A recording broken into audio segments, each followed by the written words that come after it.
All right, so in this lecture, we're going to be talking about the two arrangements for resistors. Resistors can be arranged in series, which is what we'll talk about first, and then resistors can be arranged in parallel. All right, so here we have resistors in series.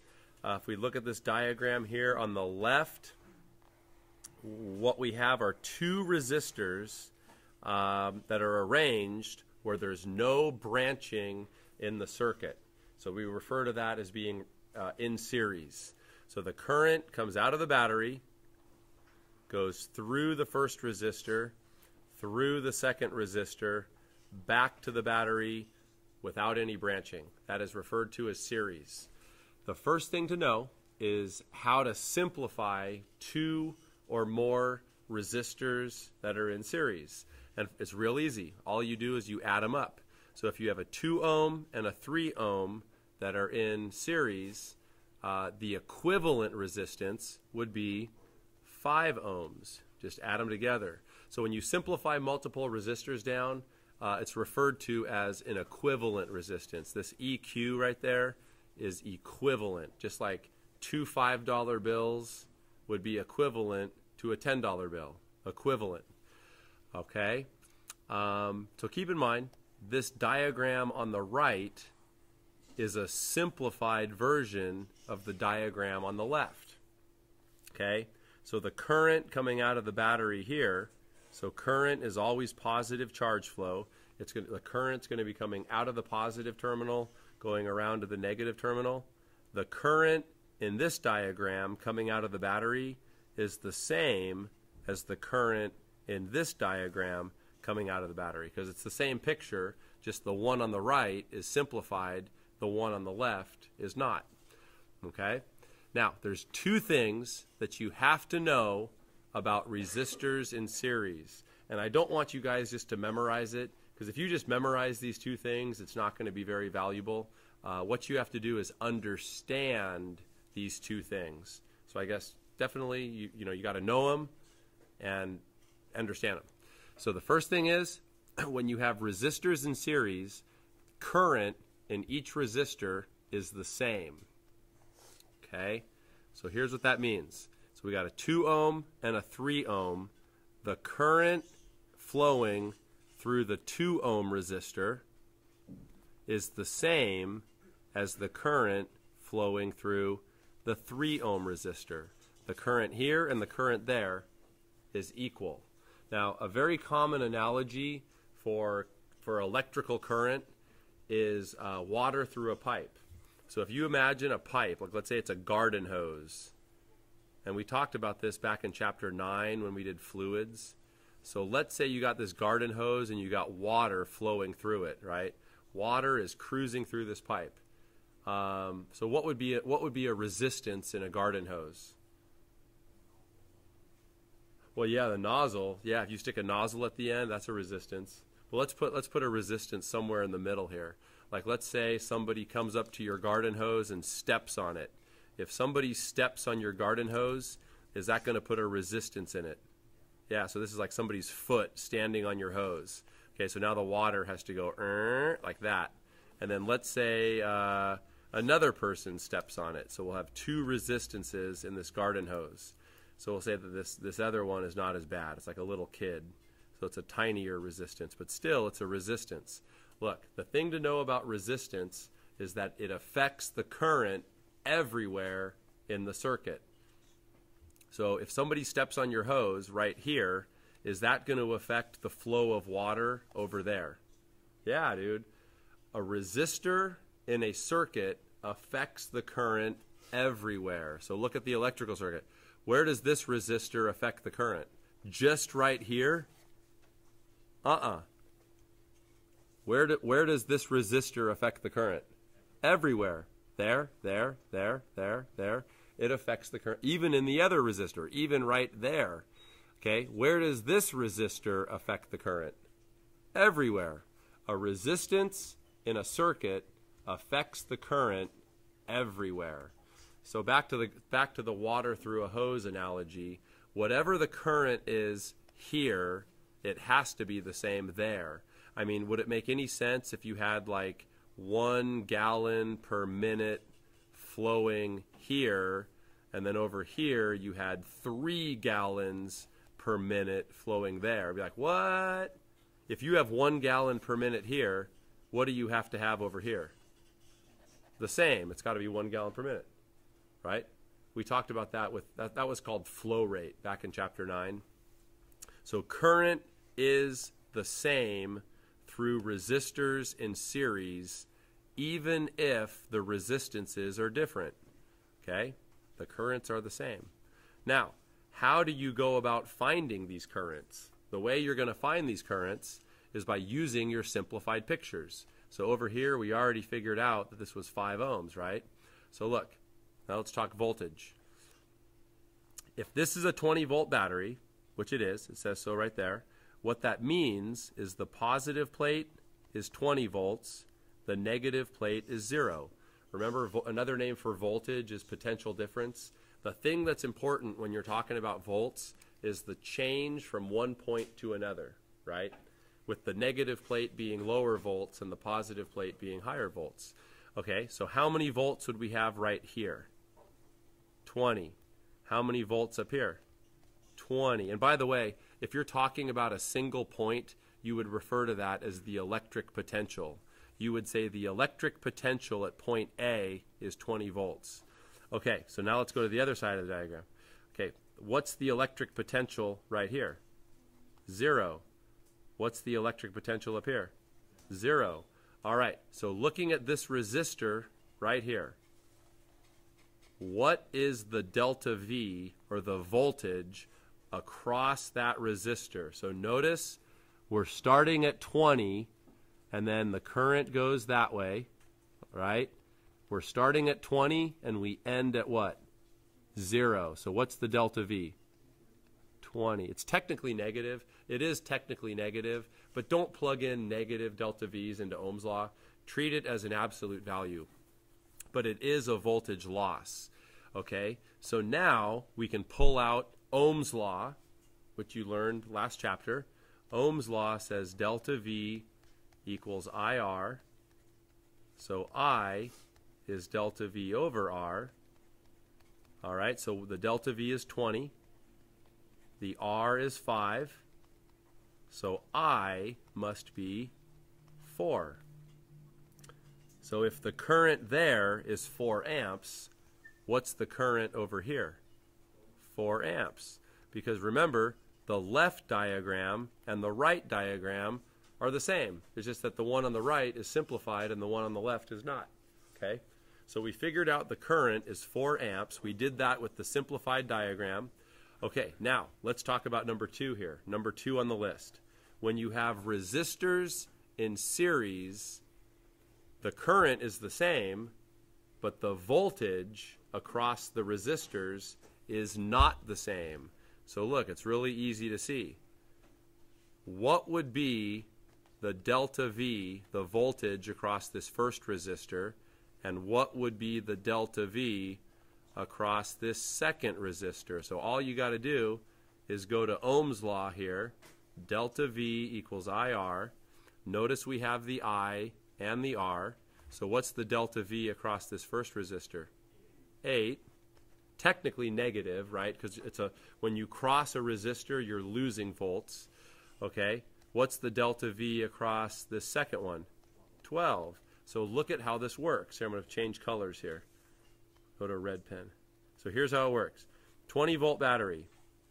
That means 20 volts and 0 volts, right? So how many volts right here? 20. How many volts right there? 20. Now, you cross this first resistor, and what happens?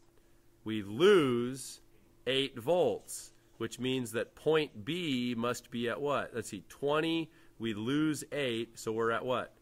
12. Okay, so that's 12 volts at point B. Then you cross the next resistor.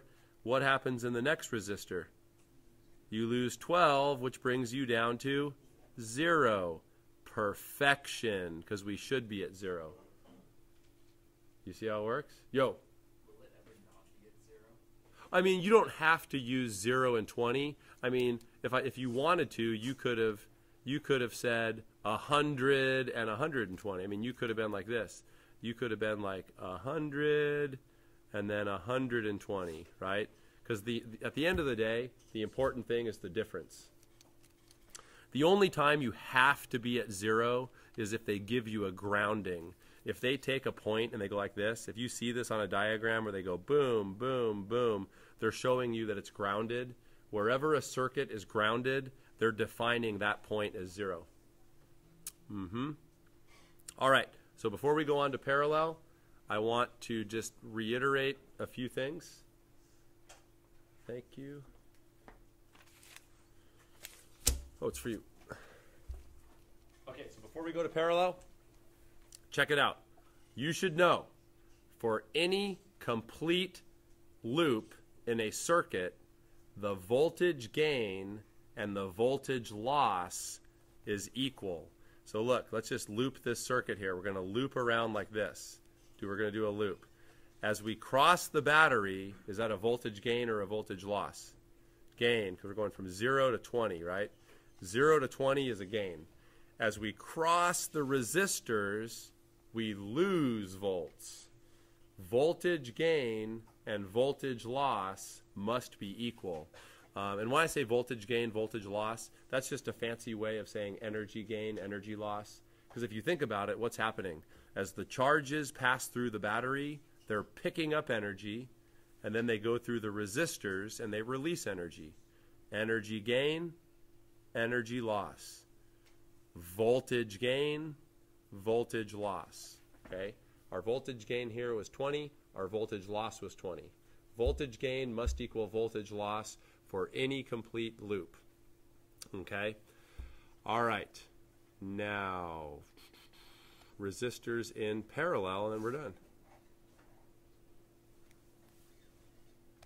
Okay, resistors in parallel. Now, the defining characteristic for resistors in parallel is that the circuit branches. So everybody look at this diagram here on the left. My first question for you is how many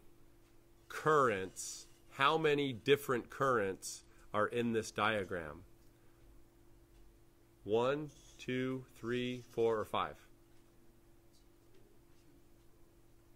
Not 2, not 1, 3. There are 3 currents in this circuit, and it's pretty easy to see.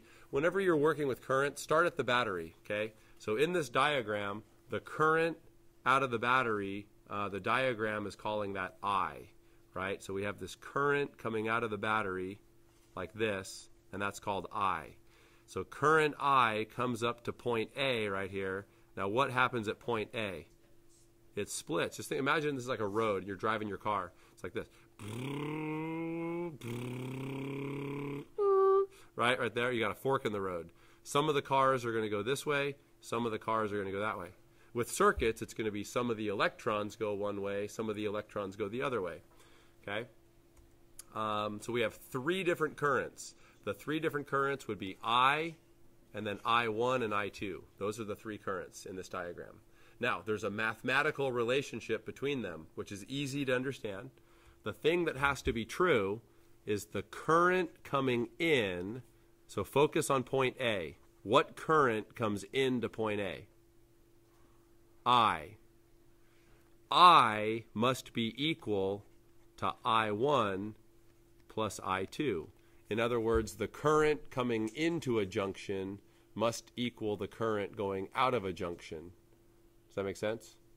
Current going in equals current going out. You'll use that idea just to check your work, you know, make sure you're doing it right. All right, what else? All right, so parallel is when circuits split, is when there's a branching like we have here. So resistor 1 and resistor 2 are in parallel. Now, how to simplify resistors in parallel. The way it's more complicated than series. With series, you just add them up. Okay, if you have resistors in parallel, you use this equation here. So let's do it for these 2 resistors. So we want to see what these two resistors are equivalent to. So we're going to go 1 over the equivalent is equal to 1 over 6 plus 1 over 3. So 1 over 6 plus 1 over 3 is 3 over 6. But then you got to flip it because we don't want 1 over the equivalent. We want the equivalent. So what is the equivalent going to be? 2. This is going to simplify to 2 ohm. Now, one thing to be aware of, this is going to be handy to know, for resistors in parallel, the simplified equivalent resistance is always smaller than the smallest. So see here, we have a 6 and a 3. Which one is smaller? The 3, and notice that our equivalent is even smaller. The equivalent resistance will be smaller than the smallest one being simplified. Does that make sense? The smallest one that's in parallel. Okay, so that's how you simplify. Now, let me clean this all up. Let's talk about the 2 things you got to know, and then we're done. So the 2 things you got to know. Number 1, current is not the same. Number 2, voltage is the same. What do you notice about those 2 things compared to the 2 things for series? They're the opposite. So the 2 things that you have to know for resistors in series are oppositely true for resistors in parallel. Okay? So let's start with number 1. Current is not the same. Who has heard the phrase that involves path of least resistance? When I was a kid, my mom would be like, Michael, don't follow the path of least resistance. Do any of your parents ever say that to you? My mom used to always say that. Don't follow the path of least resistance. So what was she saying? Don't take the easy way out. If you always take the easy way out, then, you're not going to learn anything. So, but the path of least resistance, it's a physics phrase from circuitry. So the phrase is this for physics. Current follows the path of least resistance. Okay? So here's what that means. So you have this current here, comes out of the battery. Current I comes out of the battery. It reaches point A right here. So which path is going to have greater current? Path 1 through resistor 1 or path 2 through resistor 2?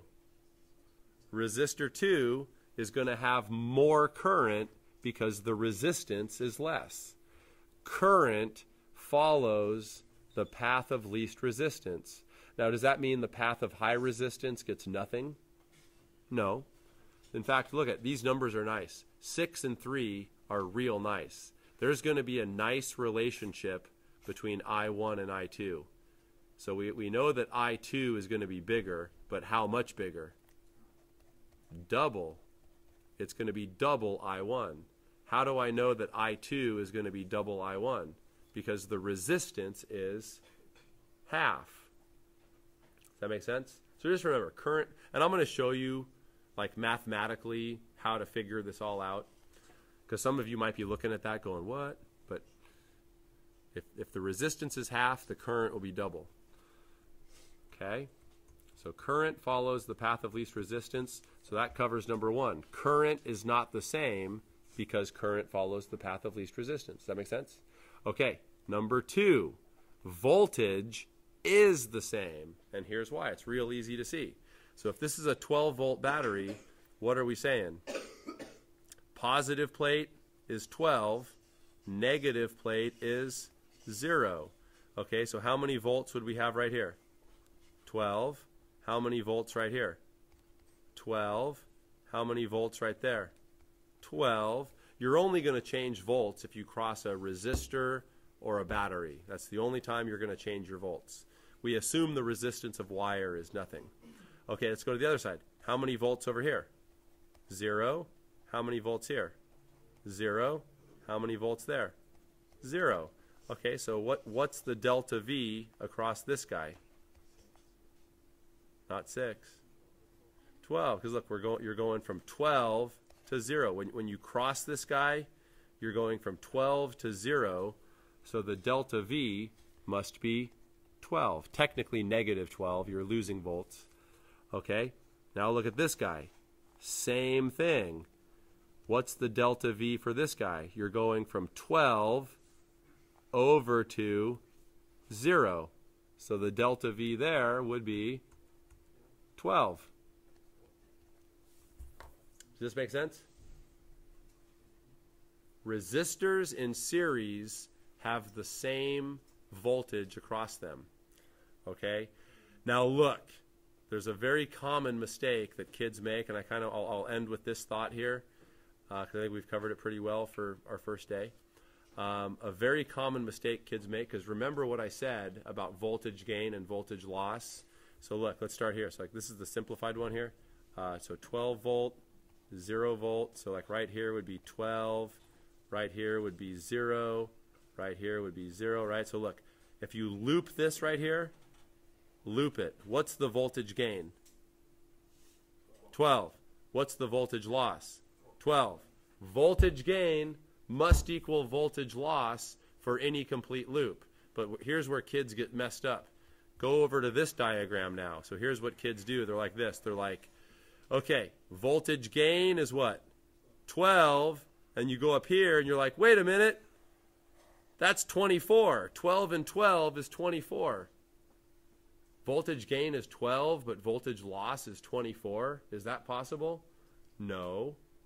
But you're looking at it wrong, because you can't loop the top simultaneously. The thing you got to realize here is that the top has two possible loops. The two possible loops, you could loop the bottom, right? And then you could go like this and then loop the top. There's two possible loops. You can't, if you're a charge traveling through this circuit, you can't take the top path and the bottom path simultaneously. That'd be like driving your car down the road and like driving on two, like you reach a fork in the road and you drive on both roads simultaneously. You got to realize that charges are moving through the circuit. Some of the charges go top path, some of the charges go bottom path. You know what I'm saying? And then final thing I want to show you, final thing, I promise. Look at, in this diagram here, this diagram here is identical. So let me erase this. There's different ways you're going to see these diagrams given. This diagram here is identical to this.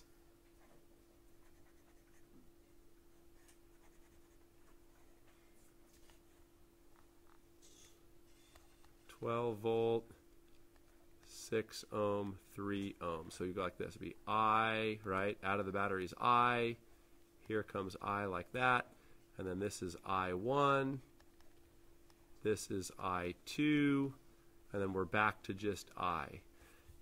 This picture and this picture are identical. In fact, look. This point right here, this would be point A. See right here, point A. This point right here would be point B, right there. Okay, there's two different styles of drawing circuits. Guys, you now know 90% of this chapter. You do. Now what we got to do is like work the problems. What I just went over, how long did that take? 20 minutes? You know 90%, so maybe you just watch this video like 2 times, make sure you got it down, and then try the problems.